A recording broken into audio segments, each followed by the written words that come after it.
Le journal.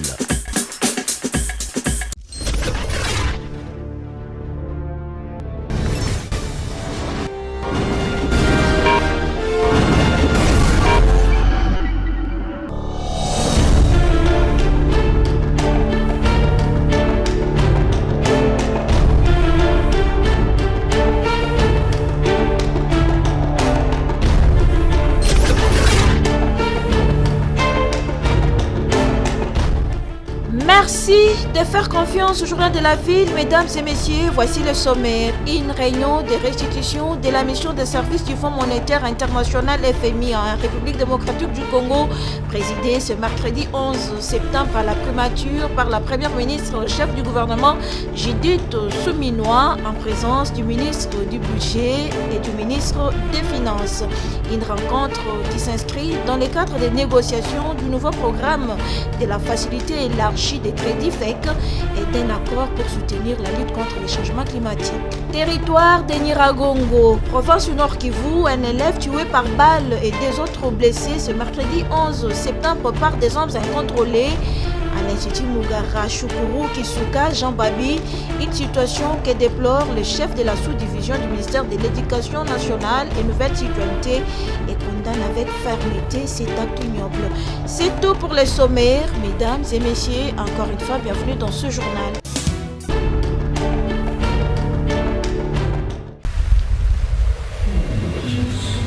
Expo Béton est à sa 8e édition en République démocratique du Congo. Honoré, très encouragé par le président de la République Félix-Antoine Tshisekedi Tshilombo qui l'a rehaussé de sa présence. Cette édition du Salon de développement des villes se déroulera sous le thème principal « Révolution urbaine, des solutions durables du corridor ouest pour Kinshasa et le Congo central ». Expo Béton organise à cet effet des conférences et expositions du 9 au 12 septembre à Kinshasa et du 14 au 20 septembre 2024 au Congo central.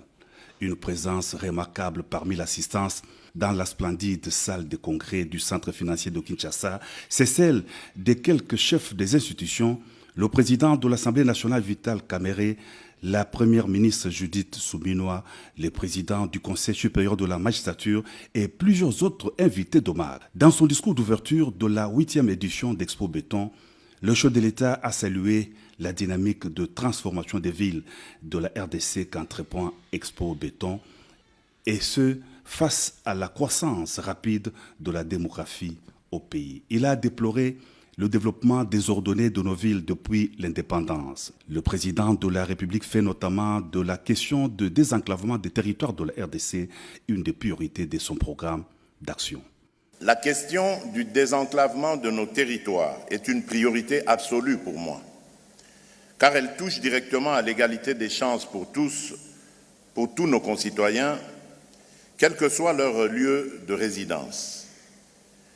Lors de mon investiture le 21 janvier 2024, j'ai pris 6 engagements devant le peuple congolais qui constituent le socle de mon programme de gouvernance. En plus de ces engagements, j'ai placé le désenclavement de nos territoires parmi les 3 initiatives présidentielles prioritaires de mon mandat. Nos infrastructures doivent garantir à chaque Congolais, qu'ils vivent en ville ou dans les zones rurales les plus reculées, un accès équitable aux services de base, aux opportunités économiques et aux moyens de se développer.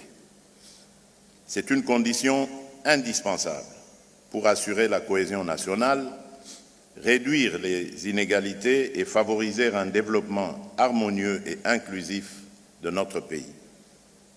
Je suis résolument engagé à mettre en œuvre des solutions concrètes et durables pour intégrer pleinement nos territoires enclavés à l'économie nationale et internationale. Cela passe par l'amélioration de nos infrastructures de transport, de communication et d'énergie. Mon engagement sur cette question est sans équivoque. Faire du secteur de la construction, des infrastructures et de l'habitat un levier majeur de la transformation de notre économie. Je forme donc le vœu que les travaux de cette 8e édition d'Expo Béton aboutissent à des résolutions concrètes face aux défis du corridor ouest, tout en jetant les bases d'une véritable révolution urbaine. Auparavant, le président du comité organisateur d'Expo Béton, Jean Bamanissa, a notamment salué la présence des investisseurs et entrepreneurs en RDC grâce au climat des affaires et la confiance faite aux institutions du pays sous le leadership du président de la République Félix Antoine Tshisekedi Tshilombo. Abondant dans le même sens, le ministre délégué près l'urbanisme habitat Didier Tengelito a loué la sollicitude et la présence du chef de l'État. Il a soutenu les rôles d'Expo Béton dans la rénovation urbaine qui rendra les villes viables, améliorant la qualité de vie des populations. Le président de la République a été convié à visiter les stands des entreprises et autres exposants. Il a notamment été à l'entreprise de distribution de la marque Mercedes en RDC. L'usine monte au pays des véhicules.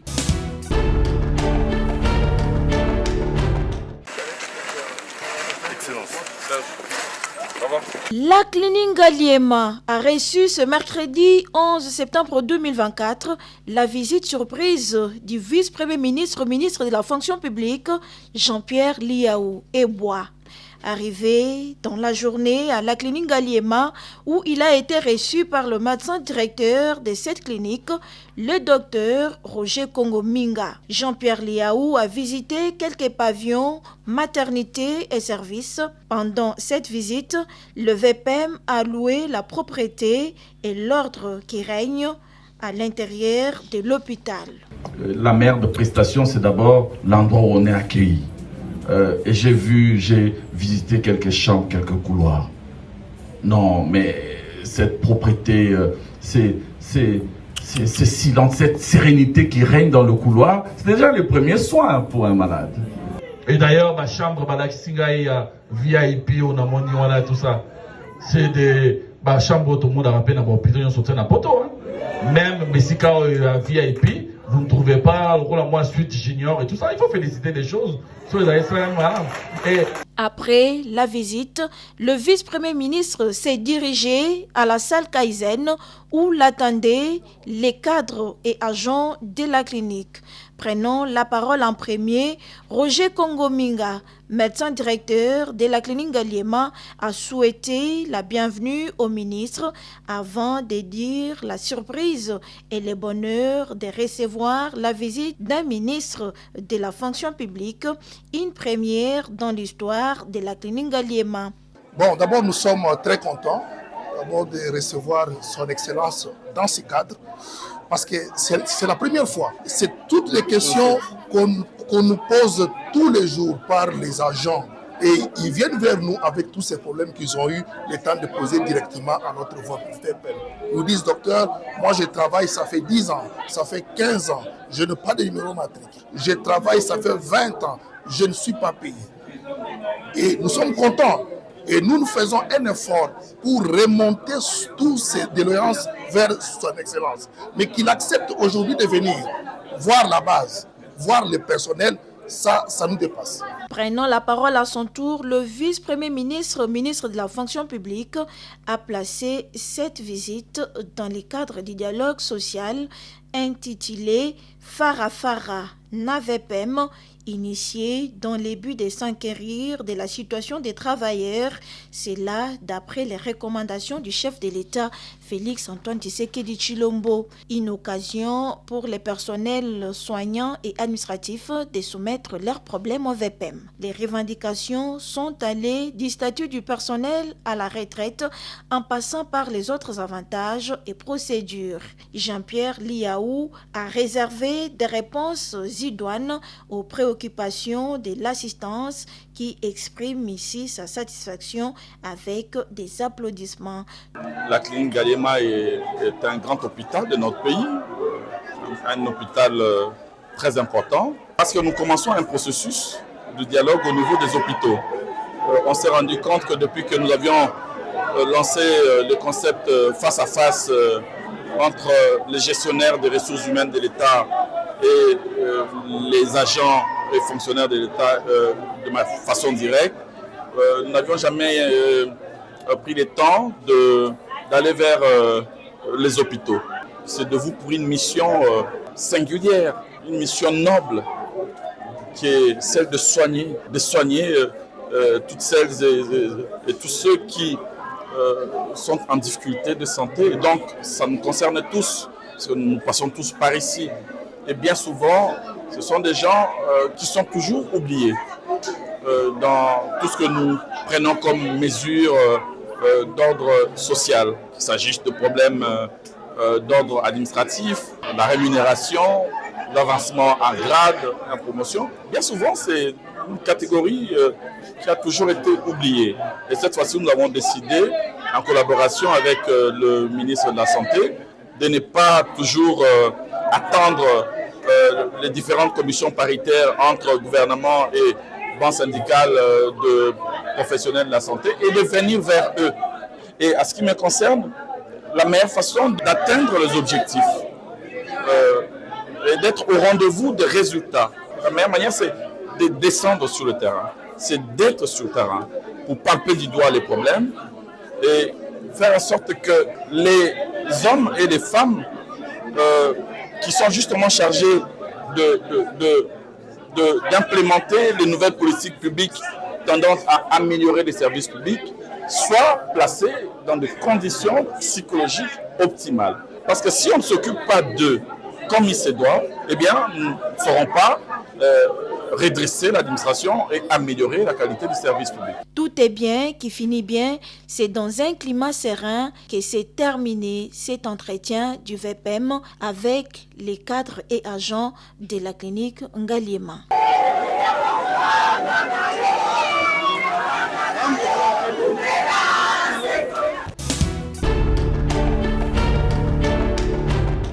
Les deux chambres du Parlement reprennent service lundi 16 septembre 2024 pour une session essentiellement budgétaire. C'est dans ces cadres que le président de l'Assemblée nationale, le professeur Vital Kamerhe, a reçu ce mardi 10 septembre la première ministre chef du gouvernement, Judith Suminwa, qu'accompagnait le ministre des Finances, Doudou Fouamba, et le vice-ministre du Budget, Élisée Bokoumouana. Leurs échanges ont tourné autour du processus budgétaire, notamment le projet de loi des finances exercice 2025, le projet de loi portant reddition des comptes exercice 2024 et le projet de loi rectificatif exercice 2025 et le projet de loi rectificatif exercice 2024. Si vous vous souvenez bien, au moment de mon investiture, j'avais promis que j'allais mettre à profit des temps pour pouvoir discuter, échanger avec les différentes institutions. Et là, nous sommes à la veille de la rentrée parlementaire et donc il était important de pouvoir échanger avec l'honorable président de l'Assemblée nationale par rapport à un certain nombre de sujets. Et vous savez très bien que cette rentrée parlementaire, elle sera budgétaire et donc il était important de pouvoir échanger par rapport au processus budgétaire. On va bientôt, en respectant les prescrits de la LOFIP, venir déposer le projet de loi des finances pour 2025. En même temps, il va y avoir le projet de loi pour la reddition des comptes ainsi que le projet de loi rectificative pour l'exercice 2024. À en croire la première ministre, rien ne peut empêcher le dépôt du projet de budget 2025 dans les délais constitutionnels. Elle a fait savoir que la contrainte temps n'a pas eu d'incidence sur la qualité du travail qui sera bientôt déposé au Parlement. Nous sommes investis depuis le 12 juin et le travail a commencé. Parce que nous avons été investis sur base d'un programme d'action du gouvernement qui a été validé ici au niveau de l'Assemblée nationale. Et donc, partant de là, le travail a commencé et pour la loi rectificative, pour la reddition des comptes aussi, et aussi pour le projet de loi de finances pour 2025. Donc, disons que il faut féliciter les équipes qui ont travaillé sur ça, les experts au niveau du budget, des finances, mais aussi du plan, puisqu'il y a toute la partie macroéconomique.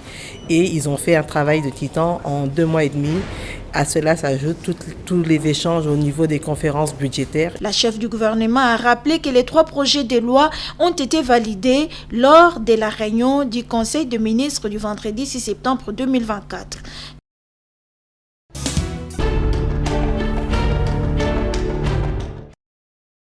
Arrêté en août 2018 et condamné en mars 2020, ses proches ont toujours dénoncé une injustice et ont contesté la légalité de sa condamnation. L'ancien ministre de la Santé publique, le docteur Oli Ilunga, a quitté la prison centrale de Makala ce lundi après avoir purgé une peine de 5 ans pour détournement des fonds publics. Le 23 mars 2020, Oli Ilunga et son conseiller financier Mboui Mwassa Ezekiel ont été condamnés à 4 ans de travaux forcés pour les détournements supposés de 391 332 $ américains et 1 an supplémentaire pour les détournements supposés de 13 000 $. La Cour avait cumulé le peine portant la condamnation totale à 5 ans de travaux forcés. Les accusations portées contre les 2 hommes sont liées à la gestion des fonds alloués à la riposte contre l'épidémie d'Ebola entre décembre 2018 et juin 2019.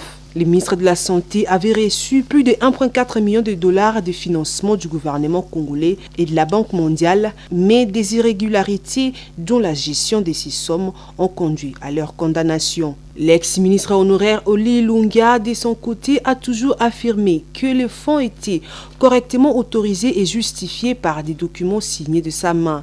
En tant que ministre de la Santé, il a toujours nié avoir eu connaissance des sommes de 391 332 $ et 13 000 $ qu'il aurait découvertes lors de son interrogatoire par la police judiciaire. En plus de sa peine de prison, la Cour avait également prononcé une interdiction pour Oli Ilunga et son conseiller financier de voter, d'être éligibles ou de bénéficier d'une libération conditionnelle pendant 5 ans après leur libération. Les avocats du docteur Ilunga avaient déposé un recours auprès du Comité des droits de l'homme des Nations Unies invoquant des violations du droit de l'homme, un procès équitable et une privation de liberté illégale. Cette plainte figure parmi les premières dénonciations pour violation de droits de l'homme sous la présidence de Félix Tshisekedi.